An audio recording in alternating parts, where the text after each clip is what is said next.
Hello student, कैसे हैं? उम्मीद है आप सभी अच्छे होंगे। मैंने पिछली क्लासेस में आपको बीमा के बारे में बताया था कि बीमा क्या होती है और किसी भौतिक राशि की बीमाओं को आप कैसे लिख सकते हैं। ठीक है, चलिए अब इसके बाद है कि हमने बीमा को तो पढ़ लिया, अब ये देखना है कि उन बीमाओं के क्या उपयोग है। ठीक है, तो उन बीमाओं को उपयोग हम अपने जो आपका सिलेबस है वो लगभग 3 रूपों में आपका उपयोग है। नंबर 1 है कि अगर कोई भौतिक राशि एक पद्धति में लिख रखी है तो आप उसे दूसरे पद्धति में कैसे लिख सकते हैं। मैंने आपको बताया था जब आप पद्धति बदलते हैं तो भौतिक राशियों की जो क्वांटिटी मात्रा होती है, परिमाण होता है, वो चेंज हो जाते हैं, वो आपकी बदल जाती है वो पद्धति के हिसाब से। ठीक है, तो आप जो है बीमा का उपयोग करके आप चाहें तो एक पद्धति के भौतिक राशि को जो है आप दूसरे पद्धति में बदल सकते हैं। सेकेंड आपका है कि अगर कोई जो भौतिक समीकरण आपको लिख रखा है तो उस भौतिक समीकरण को बीमी विधि से आप उसकी जो है सत्यता की जांच कर सकते हैं या बीमी विधि से उसके जो है संतुलन की जांच कर सकते हैं। ठीक है, थर्ड आपका उपयोग है कि आपको अलग अलग भौतिक राशियां बस बता दी गई कि ये भौतिक राशि दिए गए भौतिक राशि पर निर्भर करती है, किस प्रकार से निर्भर करती है ये नहीं बताया गया, लेकिन आप जो है बीमा विधि का उपयोग करके किस प्रकार से निर्भर करती है, उनके आपस में क्या रिलेशन होंगे, बिल्कुल एग्जैक्टली आप ला सकते हैं तीसरे वाले। तो कहने का मतलब कि तीसरी जो है वो जो है बीमा विधि से तीसरा उपयोग आप क्या कर सकते हैं, विभिन्न भौतिक राशियों के बीच आप संबंध को स्थापित कर सकते हैं। ठीक है, ये आपके 3 उपयोग है। चलिए पहले वाले उपयोग के मैं यहाँ पर आपको शुरुआत कर रहा हूँ एग्जाम्पल के तौर पर। मैंने यहाँ पर लिखा है कि जी का मान जो है 9.8 मीटर पर सेकेंड में है। यदि दूरी को हम किलोमीटर में लिख दें और समय को मिनट में रख दें तब जी का मान कितना होगा। अब यहाँ पे देखिए हमने काम क्या किया है, अब यहाँ पर पहली पद्धति मीटर पर सेकेंड में थी, यानी दूरी को हम मीटर में लंबाई को मीटर में लिख रहे थे, समय को सेकंड में लिख रहे थे, जी का मान 9.8 मीटर 9.8 क्वांटिटी में था। अब हम काम क्या कर रहे हैं, एक ही काम कर रहे हैं, बस इस पद्धति को कैसे बदल रहे हैं, किलोमीटर मिनट। बताइए कि मात्रक हमने मात्रकों की पद्धति को चेंज कर दिया, यहाँ पर मीटर पर सेकंड में था, यहाँ पर किलोमीटर प्रति मिनट में होगा। अगर हम देख रहे हैं, हमने कहा कि अगर आप जो है पद्धति चेंज करते हैं तो चेंज करने में काम क्या होगा कि इसकी क्वांटिटी जो है बदल जाएगी। ठीक है, और उनके मात्रक भी बदल जाएंगे, मात्रक जो है आप जो किलोमीटर पर मिनट में आपको आएगा। ठीक है, चलिए इसको परिवर्तन करने का जो डायमेंशन फार्मूला है हम उसको कैसे लिखेंगे। देखिए जो कुछ भी होगा तो एक चीज तो है कि जब हम दोनों तरफ की क्वांटिटियों को लिखेंगे, एक को जो है मीटर पर सेकंड में, दूसरे को किलोमीटर पर मिनट में, तो दोनों के डायमेंशन फार्मूले समान होंगे, बस ये कि उनकी क्वांटिटी अलग में हो जाएगी। मान लें कि शुरुआत में जी की क्वांटिटी 9.8 है। ठीक है, और इसको अगर बीमा रूप में जो है लिखेंगे तो मैंने बीमा रूप में लिखना आपको बताया था। अगर मात्रक मीटर पर सेकंड है तो इसके जो है मूल मात्रकों के प्रतीकों के रूप में लिखेंगे तो बीमा आपको आएगी LT पर -2। अब देखिएगा ये N1 जो है इसकी प्रारंभ में मात्रा को जो है प्रदर्शित कर रहा है और ये आपको प्रारंभ में इस जी की बीमा को प्रदर्शित कर रहा है। सेकंड में मान लें कि अगर हम इनकी पद्धति को चेंज करते हैं तो बीमा तो जो है सेम ही रहेगी, लेकिन बस यही है कि जो ये मात्रा होगी ये आपकी चेंज हो जाएगी। तो शुरुआत में मान लिया कि लंबाई को हम मीटर में ले रहे हैं, इसकी जी की क्वांटिटी 9.8 है और ये आपका समय जो है t1 सेकंड का, हमें इसकी बीमा लिखनी है। दूसरे में अब इसको हमें जो है किलोमीटर प्रति मिनट में बदलना है, तो अब हम काम क्या करेंगे, इस दूसरे वाले को, इस दूरी को किलोमीटर में लेंगे और समय को मिनट में लिखेंगे तो हम कहेंगे कि उसकी मात्रा N1 से कन्वर्ट होकर N2 हो गई। लेकिन ये दोनों बीमी रूप से आपस में कैसे होंगे, क्वांटिटी और बीमी के साथ आपस में बराबर होंगे। ठीक है, अब देखिए अगर हम कहें कि L1 जो है पहला आपको मीटर में लें और समय को हम सेकंड में लें, ठीक है, तो हम ऐसे इनको अलग अलग कैसे लिखेंगे, ये L1 और T1 पर -2। सेकंड में N2 को हमने यहाँ पर जो है दिखा दिया। हमको कन्वर्ट करने है कि अगर हम इसको जो है किलोमीटर पर सेकंड में कन्वर्ट कर रहे हैं तो N2 कितना होगा, या यूं कहें कि इसकी क्वांटिटी कितनी हो जाएगी, तो वो आपका N2 बराबर लेंगे तो क्या हो जाएगा, L1 अपान में N2 और इसकी घात 1 है, T1 अपान में T2, इसकी घात आपकी -2। अब हम काम क्या करेंगे, अब ये जो मात्रक जिस रूप में दे रखे थे, जो मीटर में था या सेकंड में था या किलोमीटर में था या मिनट में था, अब उनको मात्रकों के रूप में इसको लिखेंगे। मात्रकों के रूप में लिखेंगे कैसे हो जाएगा, N2 बराबर 9.8 इसकी पहले की क्वांटिटी, ये आपको मीटर में था तो मीटर, और एक इसमें इसको बीच में रखना है N2 को किलोमीटर में। ये मीटर प्रति किलोमीटर, ठीक है, सेकंड। दूसरे में पहले वाले समय को हमको रखना है सेकंड में और इसको किस में रखना है, मिनट में। तो यहाँ हमने मिनट में रख दिया।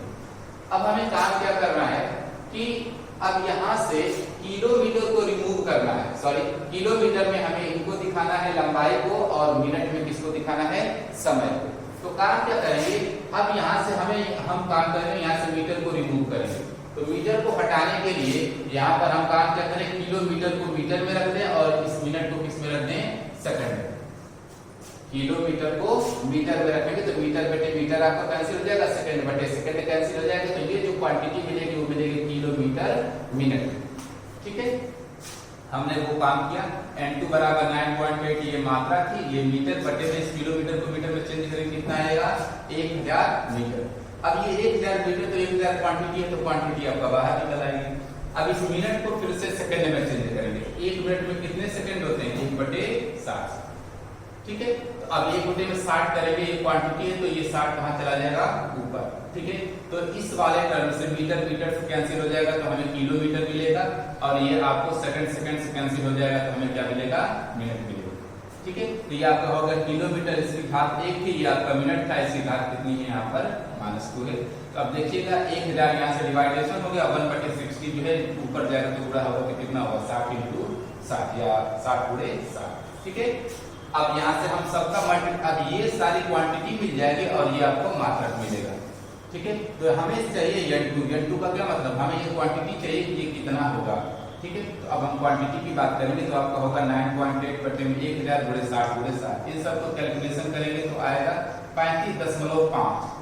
अब देखिए जो 35.5 है ये आपकी इसी N2 की मात्रा है और N2 की मात्रा इसमें है ये किलोमीटर प्रति मिनट में। तो अब इसको मात्रक के रूप में लिखेंगे तो N2 आपका हो जाएगा 35.5 किलोमीटर प्रति मिनट। इस तरीके से चाहे तो हम एक पद्धति के मात्रक को दूसरे पद्धति में बदल सकते हैं, ठीक है।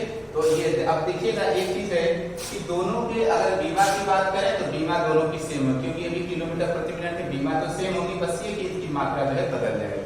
और मात्रा क्यों बदल जाए, क्योंकि हमने इसकी मात्रा को किलोमीटर प्रति मिनट में किया है, ठीक है।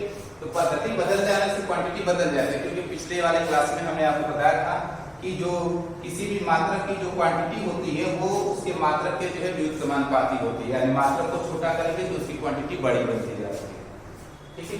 तो ये आपको पहला प्रयोग है कि आप जो है बीमी विधि से बीमी विधि से काम क्या कर सकते हैं, एक पद्धति की भौतिक राशि को दूसरे में बदल सकते हैं। सेकंड आपका है कि किसी भौतिक समीकरण के बीमी विधि से संतुलन की आप जो है जांच कर सकते हैं या सत्यता की जांच कर सकते हैं, ठीक है।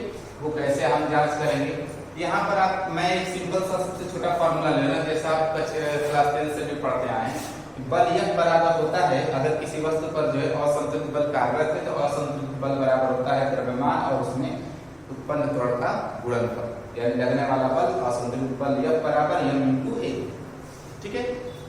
अब जो है हम इसकी जांच करेंगे। अब पहले हम आपको लिखेंगे इस बल की बीमा, तो बल की बीमा को बल को अगर बीमा के रूप में लिखेंगे तो इसकी बीमा होती है m पर घात 1 n पर घात 1 t पर -2, ठीक है। अब इक्वल करके अगर जो है ये फार्मूला पूरा सही है तो लेफ्ट हैंड और राइट हैंड की बीमा आपस में बराबर होनी चाहिए। लेफ्ट हैंड का डायमेंशन इक्वल होना चाहिए राइट हैंड के डायमेंशन, ठीक है। लेफ्ट हैंड का डायमेंशन हमने यहाँ पे लिख दिया, बीमा लिख दिया इक्वल। ये द्रव्यमान है, द्रव्यमान की बीमा को कैसे लिखेंगे, m पर 1 का। फिर ये त्वरण है, ठीक है। त्वरण की बीमा कैसे लिखेंगे, या तो आप त्वरण को अगर हम इस मात्रक के रूप में लिखते हैं तो द्रव्यमान को लिखेंगे kg से और इसका मात्रक होता है मीटर प्रति सेकंड स्क्वायर, ठीक है। तो kg को द्रव्यमान को हमने यहाँ पे लिख दिया बीमी सूत्र के रूप में। फिर ये लंबाई को हमने यहाँ पे लिख दिया, समय को हमने बीमा सूत्र के रूप में यहाँ पे लिख दिया। नीचे वाले क्वांटिटी को जब ऊपर करेंगे तो यह मिलन होगा t पर -2।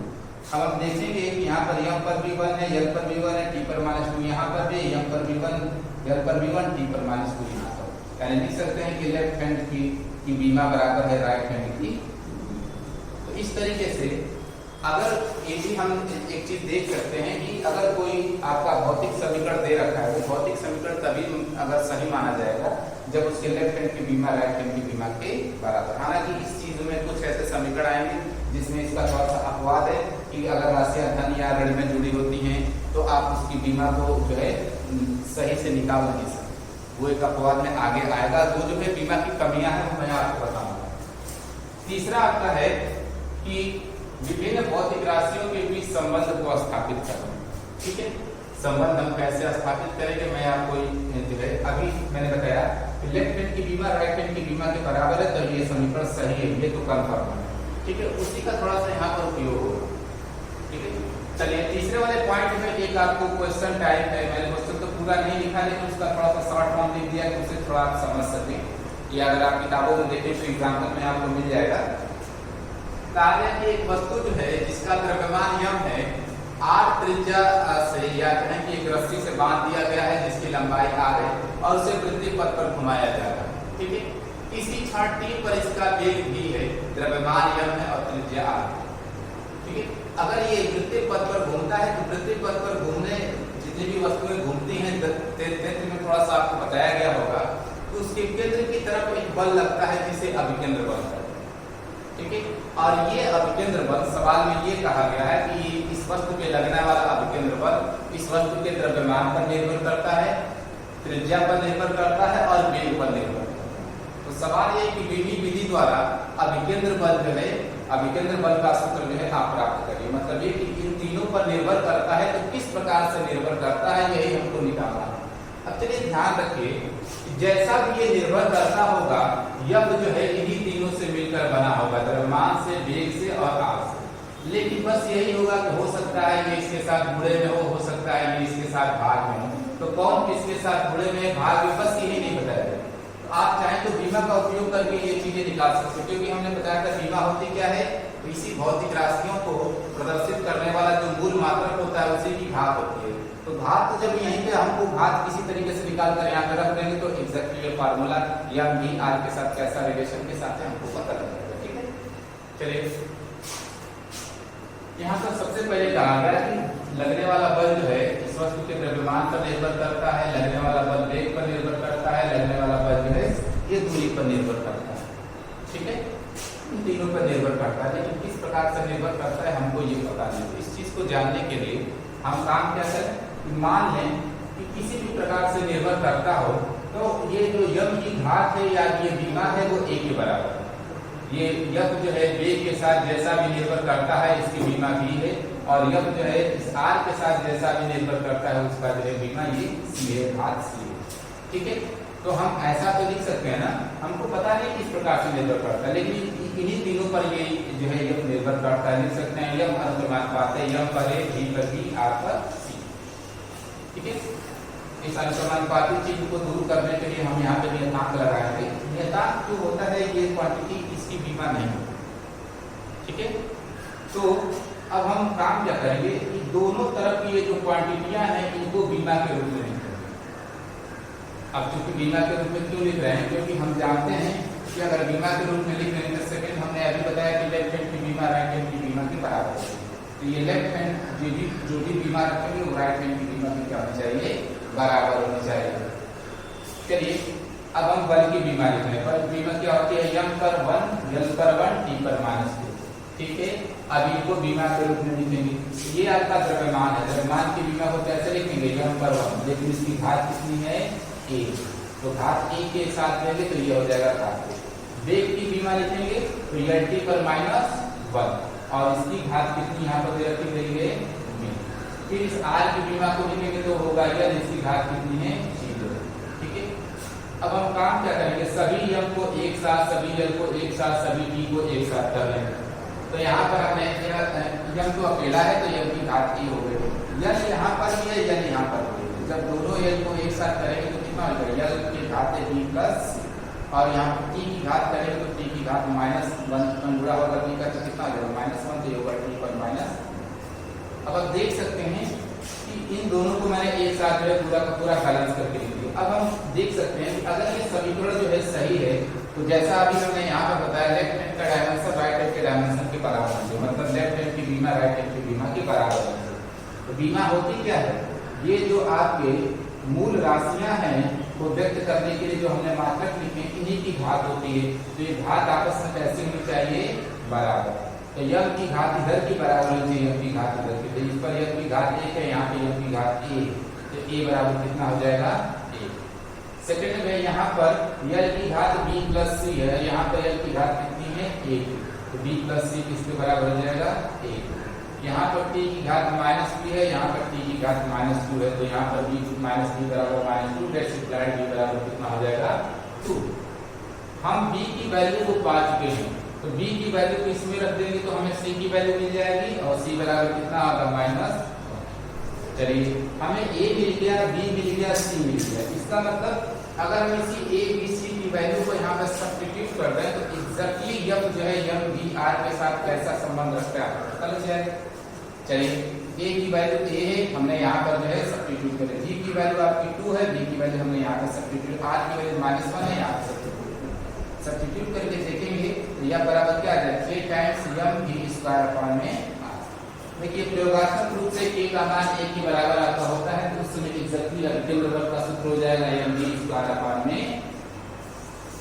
ठीक है, इस तरीके से चाहें तो आप जो है डायमेंशन जो भी आपके ये बीमी सूत्र हैं इनके क्या क्या एप्लीकेशन है बीमा के आप लिख सकते हैं। ठीक है, आप इस सवालों को अपनी किताब से देखिए, सॉल्व करिए, इसके आधारित जो भी समस्याएं हैं आप चैनल कमेंट्स करिए, आपके जवाब देने की पूरी कोशिश करें। धन्यवाद।